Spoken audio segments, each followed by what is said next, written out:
कौन थे कृष्ण के 5 बड़े शत्रु? जानिए, विष्णु और भगवान शिव के बहुत सारे शत्रु थे। इन शत्रुओं के चलते ही धरती पर नए धर्मों और संस्कृतियों की उत्पत्ति के साथ ही युद्ध के नए नए तरीकों और हथियारों का सृजन हुआ और इतिहास रचा गया। जलंधर, भस्मासुर, तारकासुर, त्रिपुरासुर, महिषासुर आदि शिव के द्रोही थे, तो कालनेमी सहित सभी असुर भगवान विष्णु के शत्रु थे। बार बार ये लोग जन्म लेते रहे हैं और विष्णु व शिव के खिलाफ कार्य करते रहे हैं। राम के काल में रावण, तो कृष्ण के काल में कंस, बुद्ध के काल में देवव्रत, तो कल्ली काल में भी कई लोग सक्रिय हैं। विद्वान लोग कहते हैं कि वे शत्रु आज भी सक्रिय हैं। आज हम आपको बताएंगे कि वे कौन हैं जो कृष्ण के शत्रु हैं। हालांकि भगवान कृष्ण ने यूं तो कई असुरों का वध किया, जिनमें ताड़का, पूतना, शकटासुर, कालिया, नरकासुर आदि का वध किया था, जिनकी उनसे कोई शत्रुता नहीं थी, और वे असुर भी कोई शत्रुता नहीं रखते थे। वे सभी क्रूर थे और जनता उनसे त्रस्त थी। लेकिन कुछ ऐसे लोग थे जो कृष्ण से सीधे सीधे शत्रुता रखते थे। हालांकि कृष्ण ने उनसे कभी शत्रुता नहीं रखी। आओ जानते हैं उन्हीं में से ऐसे 5 बड़े लोग जो कृष्ण से शत्रुता रखते थे। कंस। भगवान कृष्ण का मामा था कंस। वह अपने पिता उग्रसेन को राजपद से हटाकर स्वयं शूरसेन जनपद का राजा बन बैठा था। कंस बेहद क्रूर था।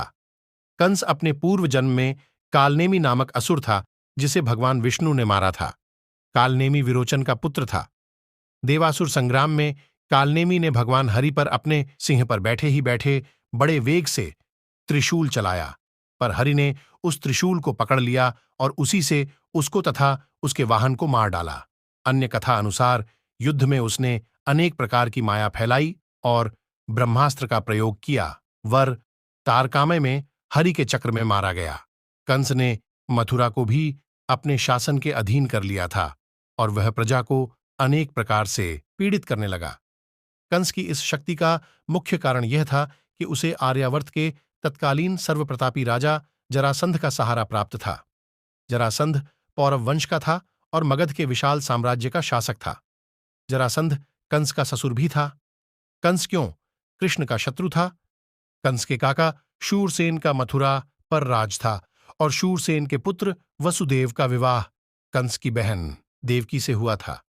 कंस अपनी चचेरी बहन देवकी से बहुत स्नेह रखता था, लेकिन एक दिन वह देवकी के साथ रथ पर कहीं जा रहा था। तभी आकाशवाणी सुनाई पड़ी, जिसे तू चाहता है उस देवकी का 8वां बालक तुझे मार डालेगा।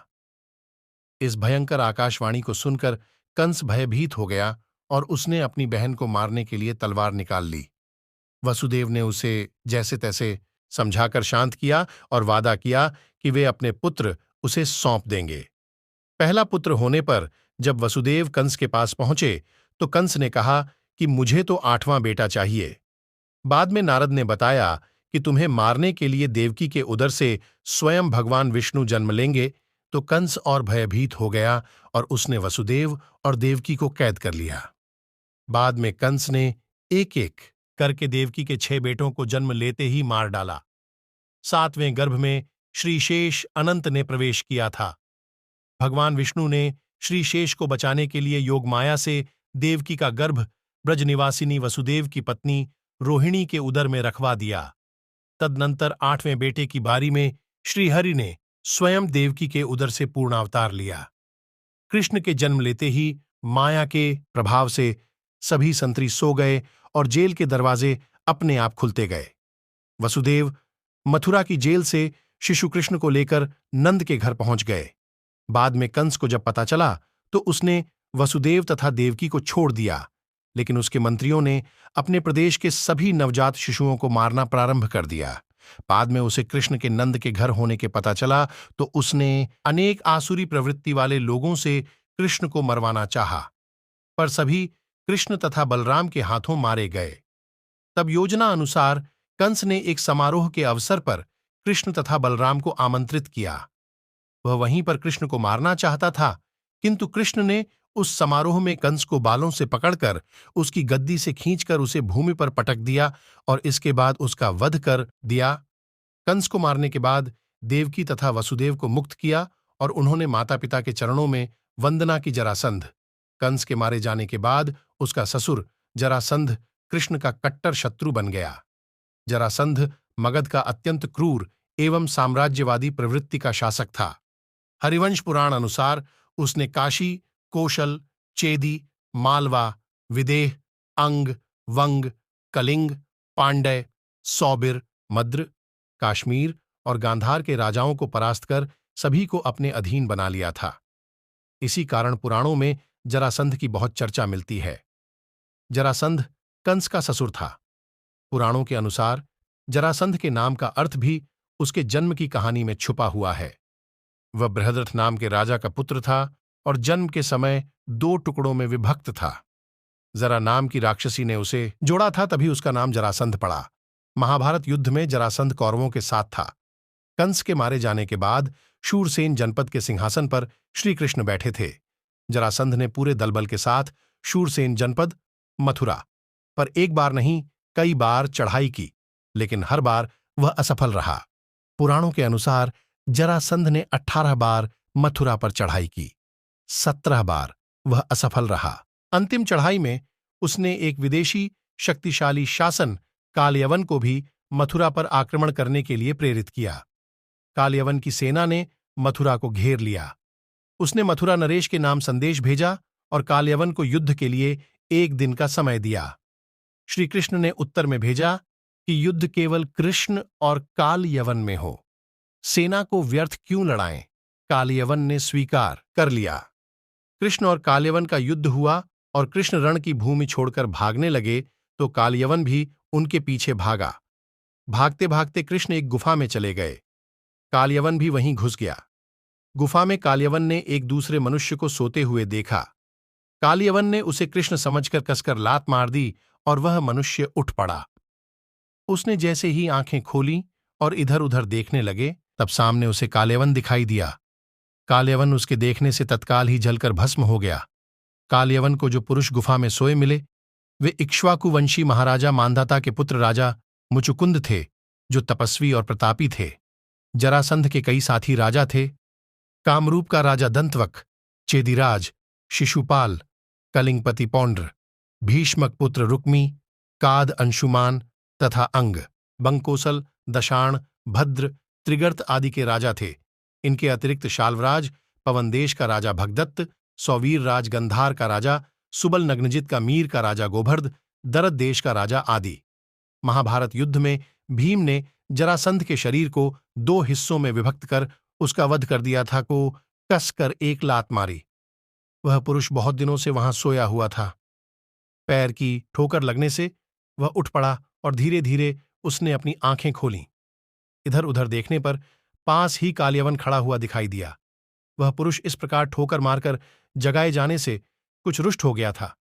उसकी दृष्टि पड़ते ही कालयवन के शरीर में आग पैदा हो गई और वह क्षण भर में जलकर राख का ढेर हो गया। कालयवन को जो पुरुष गुफा में सोए मिले वे इक्ष्वाकु वंशी महाराजा मांधाता के पुत्र राजा मुचुकुंद थे। इस तरह कालयवन का अंत हो गया। श्री कृष्ण ने कहा कि मैं इसके 100 अपराधों को क्षमा करने का वचन देता हूं। कालांतर में शिशुपाल ने अनेक बार श्रीकृष्ण को अपमानित किया और उनको गाली दी, लेकिन श्रीकृष्ण ने उन्हें हर बार क्षमा कर दिया। शिशुपाल क्यों करता था अपमान? क्योंकि शिशुपाल रुक्मणी से विवाह करना चाहता था। रुक्मणी के भाई रुक्म का वह परम मित्र था।